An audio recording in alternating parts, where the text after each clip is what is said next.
want to discuss two presentations that are kind of similar because they both deal with the problem of scientific discovery in a sense that you have a large design space and you're trying to approximate some sort of trajectory of where this design space could go. So, for example, if you have all the elements in the periodic system, and you want to find a good combination of materials that could potentially be a better battery for energy storage. And the problem that you have here is that if you want to approach something like that, then you're not even really sure what you're optimizing for. So in a sense, you have to learn what you're optimizing for. And GFlow is a method introduced by Joshua Bengio and others, Edward, who actually gave the presentation here at Stanford.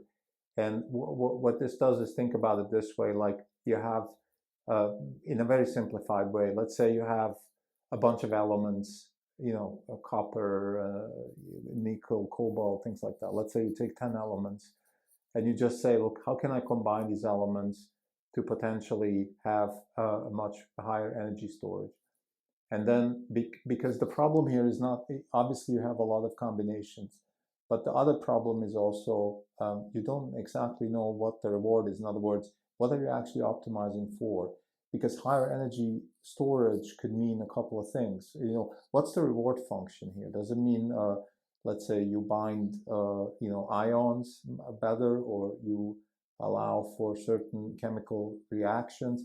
So what you could do is think about it like you could have a large Monte Carlo space, and you could have different type of reward functions, and then you could concatenate them and then find the one which has the most reward functions that sort of apply to your problem, and then use that as a starting point to iterate and engineer a better battery. In a related presentation, there is a physicist from Chicago who talked about Big Bang nucleosynthesis. Now, this is, in a sense, a very different problem, of course. The problem with Big Bang nucleosynthesis is that you're trying to understand how elements were created after the Big Bang. So we start with some sort of plasma mass, high temperature, and as the thing cools down, we have neutrons and protons, and then they start combining into helium, and then from helium we go to, hydrogen, and then helium, and so on and so forth. And that process, that's the study of how can we even understand that process. And if you will, we could actually combine those two projects. The one guy is trying to understand how the elements were created, and the other guy is trying to understand how we can make better materials out of elements. The approach is very similar. You have a very large design space, and what you're trying to do is you're trying to approximate how to actually find the most optimal trajectory. And part of the problem is you don't even know what the reward is. You don't even know what the filter is. If you want to use a convolutional neural net and you don't know exactly what the filter is, then it's kind of hard to optimize for. So if you do a classification problem and you know exactly what a cat looks, or you have a representation of a cat in parameter space, and you can run that filter through your data set and then identify the cats. That's what ImageNet did. And what transformers are doing is they're going to the next level, and they're saying we have a certain input, let's say a prompt, a certain sentence, and then now we create a filter based on that prompt that most likely finds the next token. And video language model does similar things with video. And in all these cases, look, generally in machine learning, what we're trying to do is we're trying to create a filter, learn a filter by which we can go through our data set or our memorized knowledge representation, the pre-trained model, and figure out okay, what fits best. And if we don't know exactly what the filter should be like, filter equals reward model, we can use GFlow. This is another Iran podcast. It's May 17, 2024. This is Krim Delco. For the day, the fund is up 1.5%. The market is up 1%. For the year, we're down 15.4%. The market's up 12%. We're underperforming by 27.4%. So I want to start with GFlow, Joshua, Bengio, Edward, who what they present is a way to deal with the problem of inference in a sense that we have a certain problem. For example, we want to find a material that is better for energy storage. And we can do that in a way that we have a bunch of elements and we can combine those elements, and then we can try to find the best possible combination of elements that give me the best possible battery.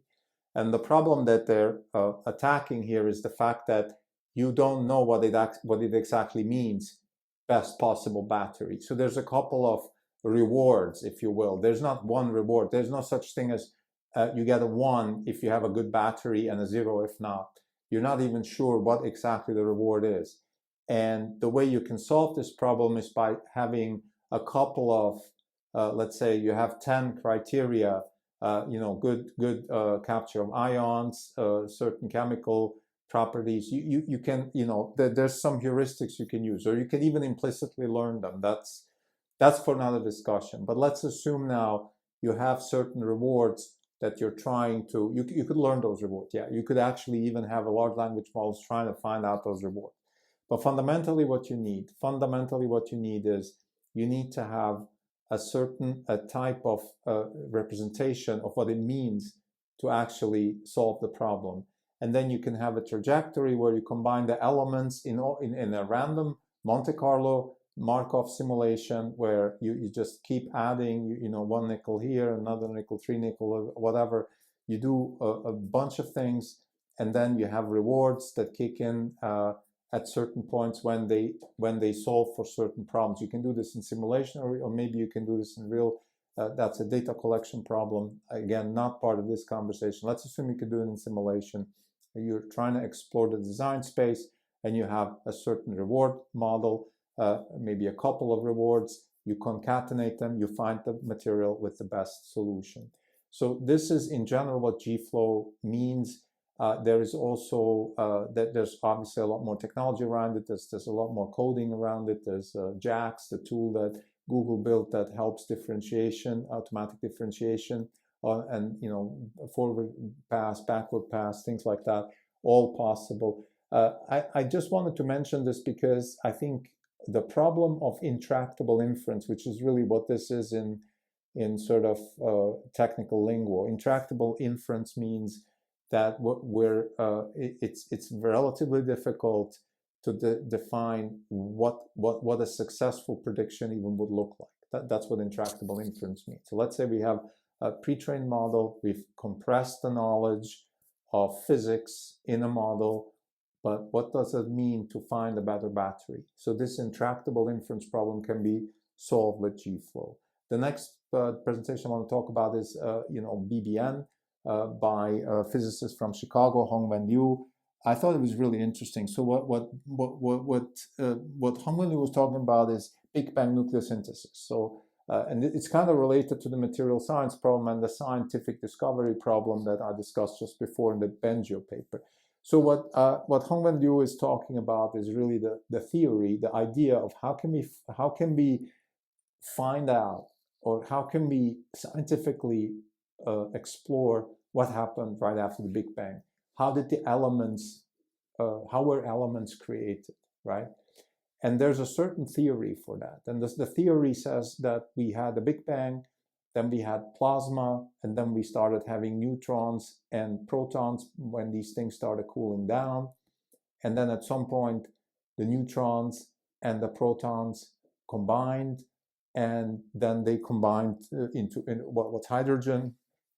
And then from hydrogen, we went to helium, and then lithium, and so on and so forth.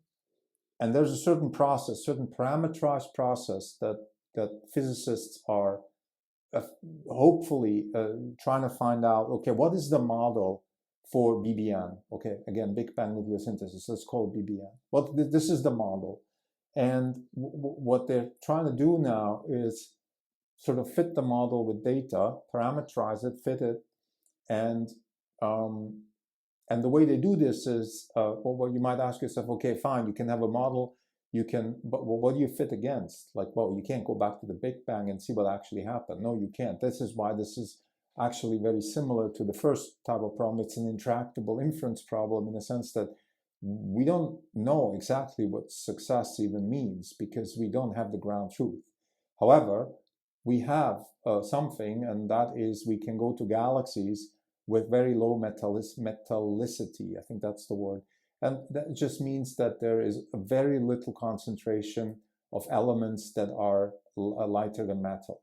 And what that means is that in those types of galaxies with low metallicity, this is just another conjecture in cosmology, galaxies with low metallicities are very old galaxies, because think of it like high metallicity is a more evolved galaxy where we've seen more, modern stars evolving and things like that. And older galaxies are just, they're just sort of prehistoric galaxies, and for lack of a better word. We live in a much more advanced galaxy. We have metals, we have all kinds of stuff. And there could be galaxies with even much, much more advanced stuff going on. But in general, galaxies with low metallicity are considered older galaxies, so we can look at their composition of neutrons, proton, neutrinos, and things like that, and then measure whether our models reflect really well what we see there. And what Hongwan Liu is trying to tell us here in the presentation is that he has a certain theory, but more importantly, he also has a certain tool set, and is using JAX, which is the Google tool. And this is really what sparked my attention here.